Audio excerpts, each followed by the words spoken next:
Okay guys, तो हमारा next topic है आज का साझेदार का मृत्यु।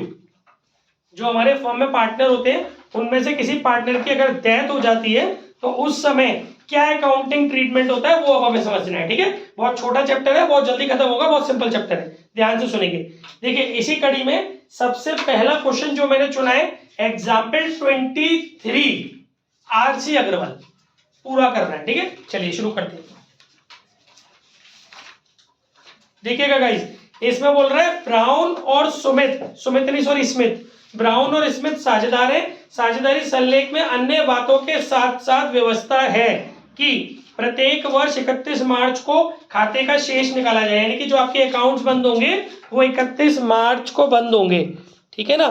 और इसके आगे उसने बोला है कि इसके आगे बेटा इसने बोला है वाली बात बोली है इसके बाद कि लाभों का विभाजन निम्न प्रकार किया जाए, ब्राउन आधा, स्मिथ 1/3 और संचिति में ले जाया गया लाभ 1/6। यानी कि वो ये बोल रहा है कि देखो इसमें आप ये एक नई चीज बहुत ध्यान से सुनना, बिल्कुल अलग ही बात है कि ब्राउन को जो प्रॉफिट शेयर मिल रहा है वो कितना मिल रहा है, आधा, और स्मिथ को मिल रहा है 1/3 बस। और बाकी का कह रहा है बाकी का संचिति में ले जाया गया 1/6, उसको इग्नोर मारो। जो संचिति में ले जाया जा रहा है उससे फिलहाल कोई मतलब नहीं होता, तो आपको यहीं से रेशियो निकालना पड़ेगा ब्राउन और स्मिथ का। 1/2 1/3 एलसीएम लोगे 6 3 2 है ना।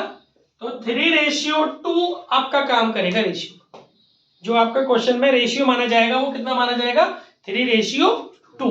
ये एक नई चीज आपने सीखी है कि जो संचय वाला पार्ट है उसको हटा देते हैं, बाकी के पार्ट से पार्टनर्स का रेशियो निकाल लेते हैं। आगे के क्वेश्चन में जहां भी संचय में ट्रांसफर आएगा तो ध्यान रखिएगा उतने पार्ट को अलग कर देंगे। ठीक है, इसके बाद इसने बोला है साझेदार की मृत्यु की दशा में, पार्टनर यहाँ पे दो ही है, एक ब्राउन है और एक स्मिथ है। ठीक है, सुनिएगा ध्यान से, मृत्यु शुरू हो गई है, अब नया चैप्टर है, एकदम नया कॉन्सेप्ट। साझेदार की मृत्यु की दशा में उसके उत्तराधिकारी को निम्न अधिकार पाने के अधिकार होंगे। मतलब भाई जब वो मर जाएगा तो उसका जो एग्जीक्यूटर होगा, उत्तराधिकारी मतलब लीगल जो उसका रिप्रेजेंटेटिव है उसको एग्जीक्यूटर बोलते हैं, तो उसको जो जो चीजें मिलेंगी उसके हिस्से की वो क्या क्या है भाई, यहाँ पर मृत्यु की तिथि तक उनके खाते में जमा पूंजी, जिस दिन वो पार्टनर मरा है उस दिन तक का जो भी उसके खाते में उसकी पूंजी का बैलेंस था वो मिलेगा उससे उसके उत्तराधिकारी को।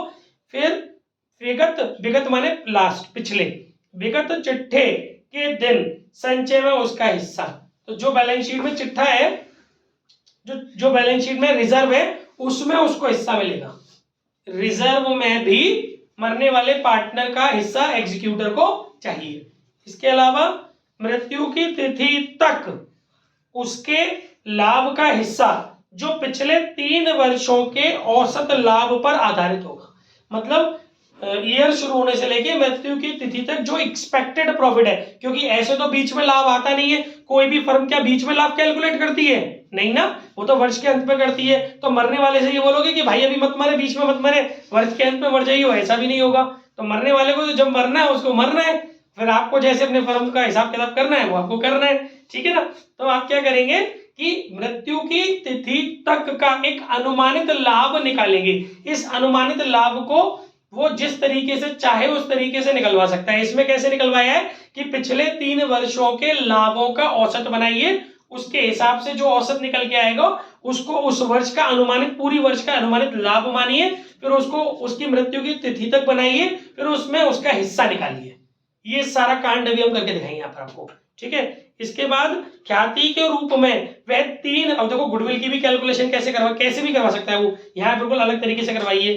ख्याति के रूप में वह पूर्व के 3 वर्षों के कुल लाभ में हिस्सा। तो मतलब ऐसे ही उसने पूरी फर्म की ख्याति निकलवा ली है कि पिछले 3 वर्षों का कुल लाभ जोड़ लो, औसत भी नहीं, कुल लाभ, बस वही पूरी फर्म की ख्याति मानो, उसमें उसका हिस्सा निकालो।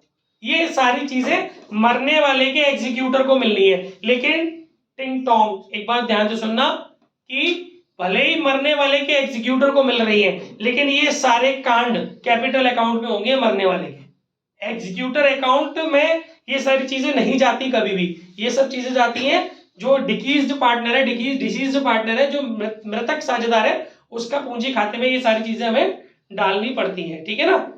तो आगे देखते हैं। हमें उसके अलावा कुछ बैलेंसेस भी दे रखे हैं। ब्राउन की कैपिटल दे रखी है 31 मार्च 2021 को, स्मिथ की दे रखी है, रिजर्व दे रखा है, क्रेडिटर दे रखा है, बीआर दे रखा है, इन्वेस्टमेंट दे रखा है, कैश दे रखा है। इसके अलावा 3 वर्षों का लाभ दे रखा है, 18-19 का 42,000, 19-20 का 39,000, 20-21 का 45,000। आगे कह रहा है स्मिथ की मृत्यु 1 अगस्त 2021 को हुई। 1 अगस्त 2021 को स्मिथ के उत्तराधिकारी का खाता तैयार करिए। आपको उसके एग्जीक्यूटर का बनाना है, लेकिन उसके एग्जीक्यूटर का बनाना है तो पहले आपको उसका कैपिटल अकाउंट बनाना पड़ेगा स्मिथ का। तो देखिए अब हम उसका कैपिटल अकाउंट बनाएंगे स्मिथ का।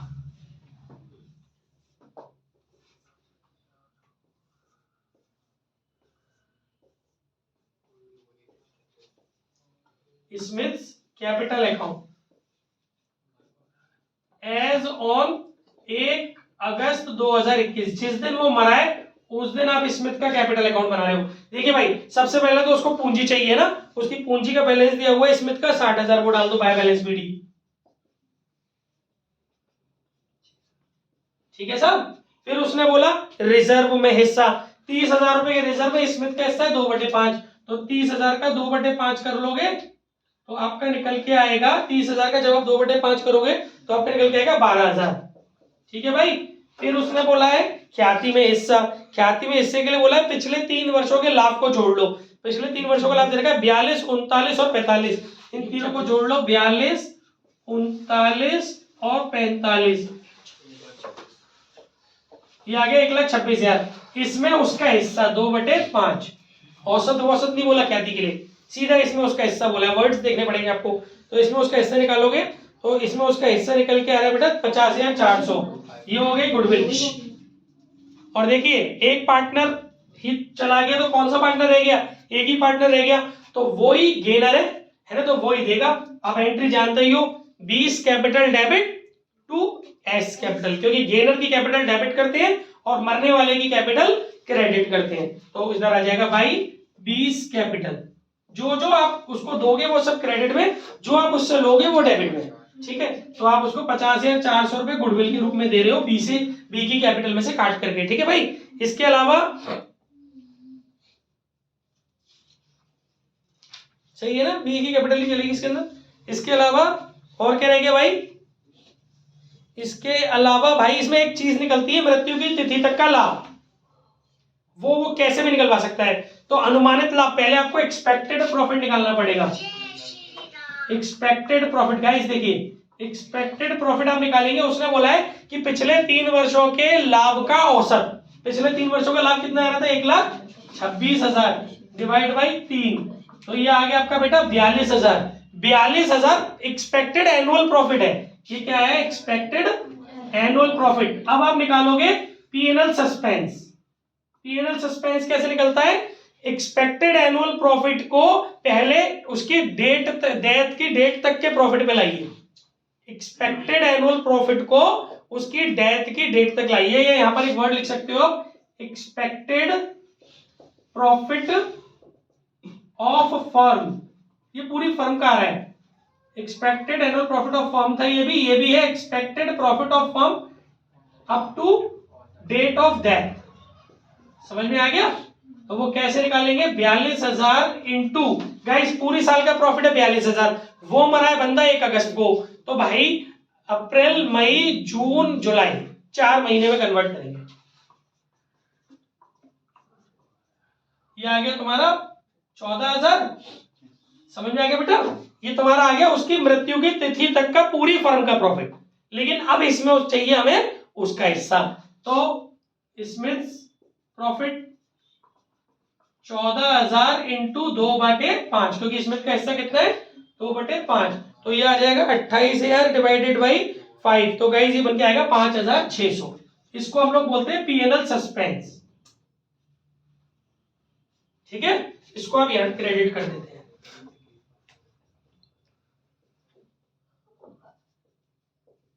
और गाइस अगर आप बैलेंस शीट बना रहे होते तो ये, अब आप उसके जाने के बाद बचे हुए पार्टनर्स की बैलेंस शीट बना रहे होते, एंड में बैलेंस शीट लास्ट डेट पे बना रहे होते, तो ये जो पीएनएल सस्पेंस है वो आपका असेट्स में चला जाता है।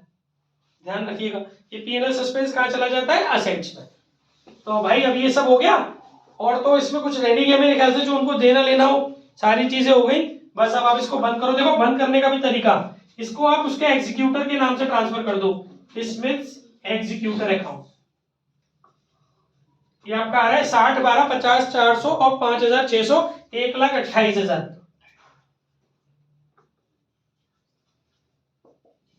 और उसने आपसे क्वेश्चन में पूछा है कि उसका एग्जीक्यूटर का अकाउंट बनाइए, तो एक छोटा सा एग्जीक्यूटर का अकाउंट यहां से बन जाएगा इस वाले अकाउंट की मदद से, स्मिथ्स एग्जीक्यूटर अकाउंट। देखिए ये जब उसकी कैपिटल को उसके एग्जीक्यूटर में ट्रांसफर करते हैं तो उसकी जनरल एंट्री होती है Smith capital account debit to Smith executor. तो स्मिथ का एग्जीक्यूटर का बना रहे हो तो यहाँ आ जाएगा बाई स्मिथ कैपिटल, कितना आ गया बेटा? 1,28,000, और इसको बैलेंस से बंद कर देते हैं, टू बैलेंस सीडी 1,28,000। और ये जो इसका बैलेंस है ये बैलेंस शीट में लायबिलिटी में चला जाएगा। ये बैलेंस शीट में कहाँ चला जाएगा? लायबिलिटीज। मेरी दो बातें ध्यान रखिएगा, अगर बैलेंस शीट बनवाता तो ये वाला बैलेंस चला जाएगा लायबिलिटी में, और ये पीएनएल सस्पेंस है वो चला जाएगा आपका असेट्स में। ठीक है, क्योंकि ये अभी आप एक्सपेक्टेड प्रॉफिट अभी आपने उसको दे दिया, बाद में फिर काटोगे ना फर्म में उसके उसका हिस्सा, इसीलिए। बस इस वाले क्वेश्चन में तो इतना ही था। ठीक है, फोटो खींचो, फिर एक अगले क्वेश्चन पे डिस्कशन करते हैं। अब अगले क्वेश्चन पे चलते हैं बेटा। अगला क्वेश्चन है एग्जाम्पल 21 आरसी अग्रवाल फुल, ये भी हमें पूरा करना है। सुनिएगा, देखिए इस क्वेश्चन में क्या बोला बेटा इसने, ए बी सी डी लाभों को 1:2:3:4 के अनुपात में बांटते हैं। चारों पार्टनरों को 1, 2, 3, 4 का रेशियो दे रखा है। 10 जून 2021 को डी की मृत्यु हो जाती है। खाते प्रतिवर्ष 31 मार्च को बंद किए जाते हैं।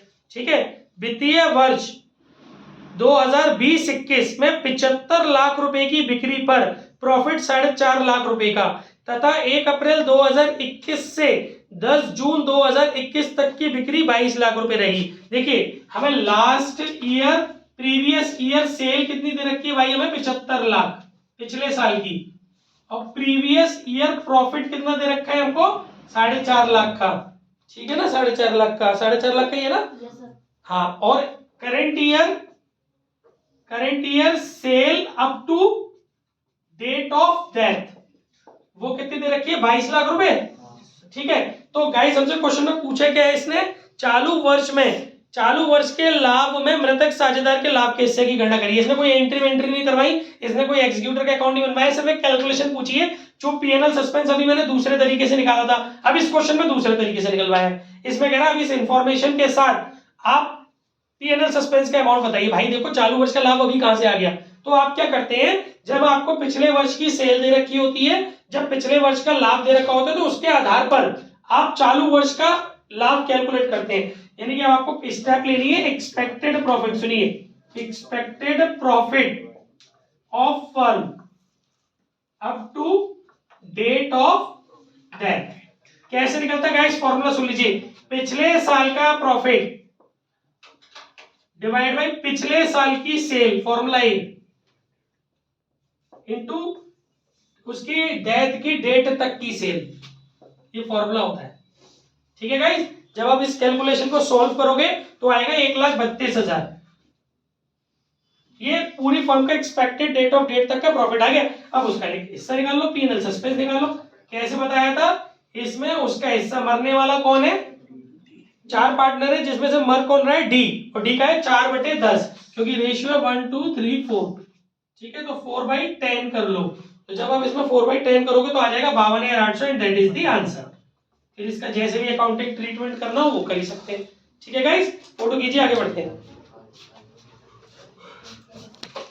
देखिए गाइस, अब हमारा अगला क्वेश्चन है एग्जाम्पल 29 आरसी अग्रवाल पार्ट। ये फुल नहीं करना, पार्ट करना है। कौन सा पार्ट करना है? सुन लीजिए अच्छे से। एग्जाम्पल 29 आरसी अग्रवाल संजय साहित्य भवन। देखो भाई, इसके अंदर करण और अर्जुन 2 पार्टनर हैं। करण की मृत्यु हो गई, ध्यान से सुनिएगा फटाफट से। इसमें एक पॉइंट तो ये दे रखा है कि लाभ के बदले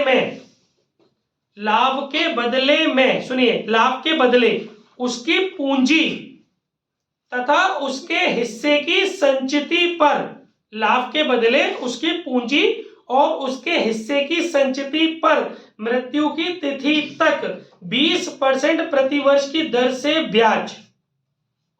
यानी आपको इस बार क्या करना है, जो आउटगोइंग पार्टनर, जो पार्टनर मर गया है, जो मृतक साझेदार है, जब आप उसका कैपिटल अकाउंट बनाओगे तो उसके कैपिटल अकाउंट में क्रेडिट साइड में उसको ब्याज भी दोगे, लेकिन ये ब्याज काय काय पे निकलेगी, मृत्यु की तिथि तक उसके हिस्से का जो जनरल रिजर्व है वो, मतलब उसके हिस्से में जो जनरल रिजर्व आ रहा है वो प्लस उसकी जो कैपिटल है वो, उन दोनों का मृत्यु की तिथि तक का 20% सालाना के हिसाब से ब्याज। तो जब आप ये क्वेश्चन देखेंगे तो उसमें जो बेटा जो पार्टनर मरा है वो कौन है, वो पार्टनर मरा है करण। करण की पूंजी है 40,000, समझिए गाइस, कैपिटल है करण की 40,000, और करण के हिस्से में जो रिजर्व आ रहा है ना, करण के हिस्से में जब आप इसे करोगे तो आप खुद से देख लोगे, करण के हिस्से में जो रिजर्व आ रहा है वो 12,000 रुपये आ रहा है, तो टोटल ये हो गया 52,000।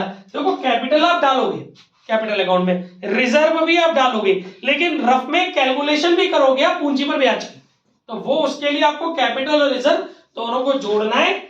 इस पर पूरी साल का ब्याज बनता है 20%, लेकिन मृत्यु की तिथि तक, और मृत्यु हुई है बेटा इस क्वेश्चन के अंदर उसकी 30 जून को, ईयर शुरू हुआ है 1 अप्रैल को, अप्रैल मई जून 3 महीने का आप इसमें निकालोगे, ठीक है। तो गाइस आपकी ये ब्याज आ जाएगी, ये आ गई आपकी 2600 रुपए, और इसको आप कैपिटल अकाउंट में, वीडियो सुनना ध्यान से समझ पाओगे, कैपिटल अकाउंट के क्रेडिट साइड में, मृतक साझेदार के पूंजी खाते के क्रेडिट साइड में इसको लिखोगे bye interest on capital and reserve, और अमाउंट डालोगे 2600 रुपए, ठीक है। और बस, और क्या है, 2600 रुपए ये हो गया। बाकी इस क्वेश्चन में एक पॉइंट और है, इसमें लिखा हुआ है अचल संपत्तियां 10% से बढ़ गई हैं, यानी कि इसमें आपको रिवैल्यूएशन भी करना पड़ेगा, और रिवैल्यूएशन वगैरह करके जो उसका प्रॉफिट लॉस आएगा ना वो उसको देना पड़ेगा, मतलब आपको एक रिवैल्यूएशन अकाउंट बनाना पड़ेगा, और रिवैल्यूएशन में आप बनाना जानते ही हैं असेट्स लायबिलिटीज वगैरह, फिर जो प्रॉफिट लॉस आएगा वो उसमें भी बटेगा, सब में बटेगा, ठीक है, तो वो भी उसके हिस्से में आएगा, तो रिवैल्यूएशन में आप कर सकते हो। रिवैल्यूएशन में एक बात बता देता हूं, इसने बोला है अप्राप्य ऋण 400 रुपए, तो सब जानते हैं फर्दर बेड डेब्ट जो होता है जिसकी वजह से हमारे डेटर्स कम हो जाते हैं, तो इसको रिवैल्यूएशन अकाउंट के डेबिट साइड में डालते हैं। इसकी जनरल एंट्री होती है bad debts account debit to debtors, और फिर इस बेड डेब्ट्स को हम लोग रिटर्न ऑफ कर लेते हैं। तो इसको आप लोग सीधे सीधे काम करना, इसकी फिर जो सेकंड एंट्री होती है, पहली तो आपने कर दी bad debts account debit to debtors, फिर इस डेटर्स को आप रिवैल्यूएशन से चार्ज करते हो तो उसकी एंट्री हो जाती है डेटर्स डेबिट टू रिवैल्यूएशन, नहीं रिवैल्यूएशन क्या एंट्री बोलती है हमने, bad debts account debit to debtor, और फिर उसके बाद हम लोग करते हैं रिवैल्यूएशन, मतलब ऐसे समझो, थोड़ा सा एंट्री गलत हो गई, आप डायरेक्टली ये समझो कि जो भी आपका डेटर्स कम हो रहे हैं उसको आप डिक्रीज इन डेटर्स के नाम से करोगे ना, बेड डेब्ट्स क्यों दिखा रहे हो, तो ये जो 400 रुपए के आपके बेड डेब्ट्स है इसको आप रिवैल्यूएशन अकाउंट में डाल देना डेबिट साइड में, तो एंट्री हो जाएगी revaluation account debit to debtors 400 रुपए। गया है कि नहीं गया इसके अंदर, गया, ये revaluation account debit to debtors 400 रुपए। और इसने एक और चीज बोली है कि संदिग्ध ऋणों के लिए 5% की दर से, देखिए आपको पीवीडी भी करनी है, पीवीडी जो होती है आपकी लायबिलिटी इंक्रीज करती है, ठीक है, तो वो भी आपको रिवैल्यूएशन अकाउंट के डेबिट में डालनी है, दायित्व में वृद्धि हो रही है, लेकिन वो जो परसेंटेज है ना 5%, वो निकालोगे काय पे, वो देनदारों में से पहले ये 400 रुपए घटा लेना, आपको क्वेश्चन के अंदर देनदार दिए हुए बेटा 20,400 के, तो पहले 20,400 रुपए में से ये 400 रुपए माइनस कर लेना, जो 20,000 बचेगा ना उसका 5% निकालना, आपका आ जाएगा 1,000 रुपए, और इस 1,000 रुपए को आप रिवैल्यूएशन अकाउंट के डेबिट साइड में दायित्व में वृद्धि के रूप में दिखा देंगे, टू पीवीडी के नाम से, समझ में आ गया। फिर इसके बाद इसने बोला है देनदारों पर बट्टे के लिए आयोजन 2%, मतलब डिस्काउंट के लिए भी पीटीडी भी करनी है, provision for discount on debtor, इसको भी आप रिमेनिंग डेटर्स में निकालोगे, पहले इसमें से घटाया ये आया, अब इसमें से घटाओ 20,000 माइनस 1,000, अब आपके बचेंगे 19,000, इस 19,000 पे निकालेंगे आप 2%, ये आएगा आपका 380, इसको भी आप रिवैल्यूएशन अकाउंट के डेबिट साइड में दिखा दोगे पीटीडी के नाम से, ठीक है, ये भी आपका प्रोविजन है, तो यानी कि एक तरीके का आपका दायित्व में वृद्धि है, जितनी भी आपकी लायबिलिटीज इंक्रीज होती है सब रिवैल्यूएशन अकाउंट के डेबिट साइड में जाती है, ठीक है भाई। इसके अलावा कह रहा है लेनदारों पर 3% की दर से आपको प्रोविजन करना है, तो भैया लेनदार आपका दायित्व होता है, उस पर आपको डिस्काउंट के लिए प्रोविजन करना है, तो वो आपके लिए एक तरीके से दायित्व में कमी हो गई, तो उसको आप रिवैल्यूएशन अकाउंट के क्रेडिट साइड में दिखाओगे, और 8,800 का निकाल लेना 3%, पीडीसी के नाम से दिखा सकते हो, provision for discount on creditor. लेनदारों पे निकालोगे 3% और रिवॉल्यूशन अकाउंट के क्रेडिट साइड में, क्योंकि दायित्व में कमी होती है इससे। ठीक है भाई। इसके अलावा इसने बोला है 1000 रुपए के बिल वसूल नहीं होने वाले, यानी आप अपने क्वेश्चन के बैलेंस शीट में चेक करेंगे, आपको बिल्स रिसीवेबल असेट साइड में नजर आएगा 3600 रुपए, जिसमें से 1000 रुपए नहीं मिलने वाले। इसका मतलब संपत्ति में कमी हो गई, तो उसको आप बिल्स रिसीवेबल के नाम से रिवॉल्यूशन अकाउंट के डेबिट साइड में दिखाओगे। ठीक है। बाकी आप इसको बना करके इसका जो भी डिफरेंस आएगा उस डिफरेंस को पार्टनर्स में, सभी पार्टनर में डिस्ट्रीब्यूट कीजिए, फिर उसमें उसका जो हिस्सा निकल के आएगा लॉस प्रॉफिट में, वो भी उसके कैपिटल अकाउंट में, मरने वाले पार्टनर के कैपिटल अकाउंट में जाएगा। तो ये बात भी आपको पता होनी बहुत जरूरी थी। ठीक है। बाकी तो इसके अंदर बेटा और कुछ नहीं है, सिंपल क्वेश्चन है, आप कर सकते हो। चलिए आज की क्लास यहीं रखते हैं, बाकी जो है वो कल बात करेंगे। Thank you.